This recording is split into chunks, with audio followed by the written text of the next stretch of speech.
sekalian. Kuliah kita tentang perencanaan pembangunan daerah pada hari ini, kita akan membahas pembangunan pedesaan.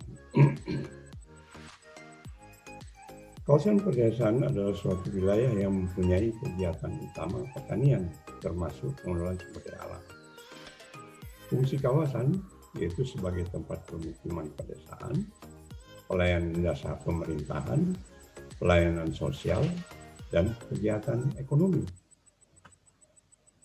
Pembangunan pedesaan dilakukan dengan pendekatan terpadu, yaitu melalui pengelompokan pedesaan berdasarkan tingkat perkembangannya, yaitu desa cepat berkembang, desa potensial berkembang, dan desa tertinggal. Desa cepat berkembang mempunyai akses relatif tinggi ke perkotaan. Masyarakatnya mulai heterogen. Kegiatan ekonominya tidak tergantung pada sektor pertanian saja, tetapi mulai menunjukkan adanya diversifikasi kegiatan ekonomi ke arah non-pertanian. Desa potensial berkembang memiliki akses ke wilayah perkotaan terbatas. Masyarakat yang masih bergantung kepada sektor pertanian atau pertambangan, diversifikasi kegiatan ekonominya masih terbatas dan penduduknya masih homogen. Desa tertinggal, keterbatasan sumber daya alam. Pada desa tertinggal ini keterbatasan sumber daya manusia, keterbatasan aksesibilitas ke pusat-pusat kegiatan ekonomi, dan masyarakatnya masih banyak yang berada di bawah garis kemiskinan.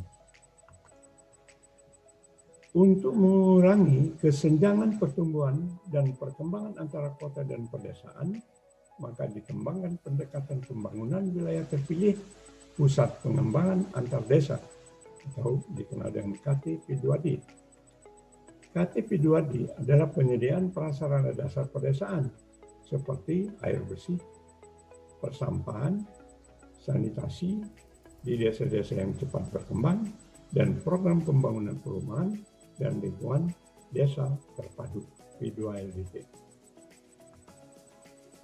P2LDT ini bertumpu pada peran serta masyarakat melalui asas pembangunan partisipasi dan asas terbina, yaitu bina manusia, bina lingkungan, dan bina usaha.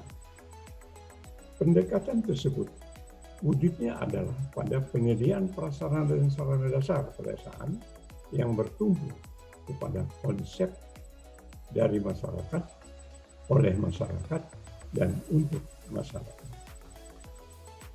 Upaya untuk mengembangkan desa-desa yang potensial berkembang, yaitu dilakukan usaha meningkatkan dan mengembangkan diversifikasi kegiatan ekonomi, serta pembukaan jaringan transportasi untuk meningkatkan aksesibilitas. Upaya untuk mengembangkan desa-desa tertinggal, yaitu dilakukan program khusus, yaitu Impres Desa Tertinggal IDP. Tujuan pembangunan pedesaan ada 7, yaitu memajukan wilayah pedesaan dan masyarakatnya.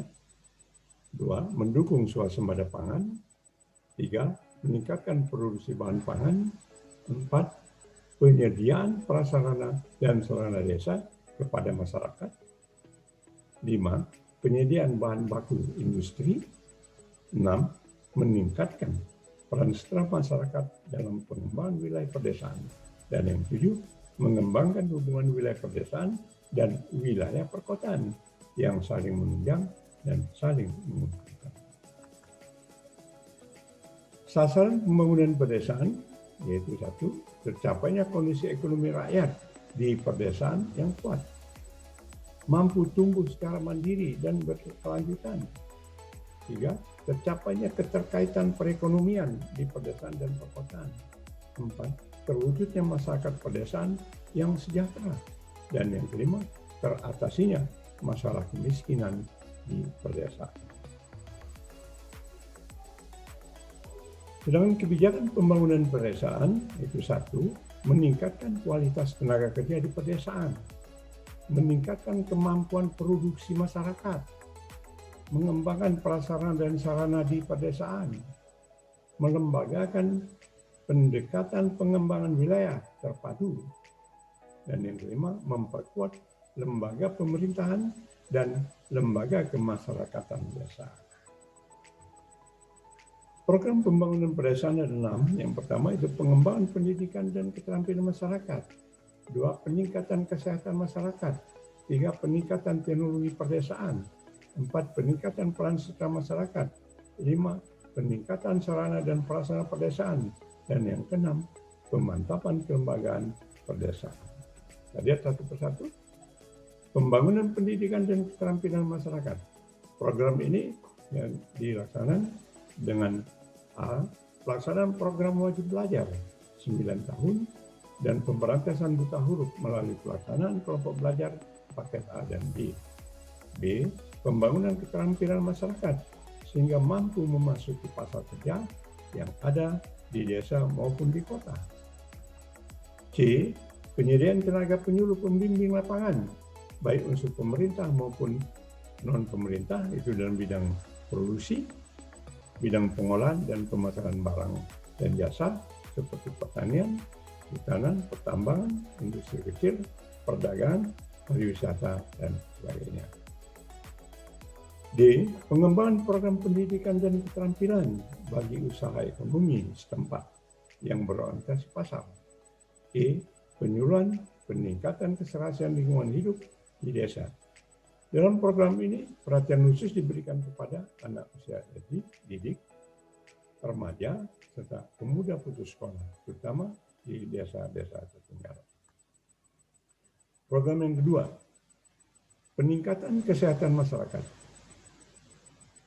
Program ini terdiri dari A. Peningkatan gizi masyarakat melalui penganekaragaman pangan dan penyuluhan cara hidup sehat. Peningkatan kebersihan lingkungan, dan C. Peningkatan aktivitas pos pelayanan terpadu atau posyandu dengan perhatian khusus diberikan kepada kesehatan ibu hamil serta anak balita. Program yang ketiga itu peningkatan teknologi pedesaan. Terdiri dari A. Pengembangan dan penerapan teknologi tepat guna, terutama yang dapat mengacu pembangunan agribisnis di pedesaan. B.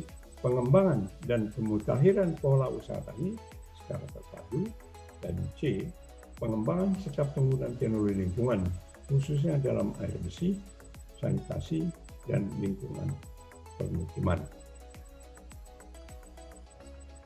Program yang keempat itu peningkatan peran serta masyarakat. A. Pemantapan kelembagaan pedesaan. B. Kegiatan pengembangan pertahanan dan sarana pedesaan melalui pendekatan peran serta masyarakat seperti penyediaan air bersih, pedesaan, irigasi, pedesaan, dan juga dalam paket P3DT. Program yang kelima yaitu peningkatan prasarana dan sarana pedesaan yang terdiri dari A. Program pembangunan perumahan dan lingkungan desa terpadu P2LDT, pembangunan peran prasarana pendukung desa tertinggal. C. Pemugaran perumahan pedesaan. D. Penyediaan air bersih. E. Pembangunan dan peningkatan sarana lingkungan permukiman pedesaan. Dan F. Perbaikan fasilitas lainnya antara lain pasar desa, pendidikan, dan peribadatan. Dan program yang keenam yaitu pemantapan kelembagaan pedesaan. 1. Peningkatan peran serta lembaga kemasyarakatan desa, peningkatan peran kader konservasi alam, dan 3. Peningkatan peran KPSA. B. Peningkatan fungsi dan kemampuan lembaga kemasyarakatan dan desa dalam menampung dan menyalurkan aspirasi masyarakat pedesaan.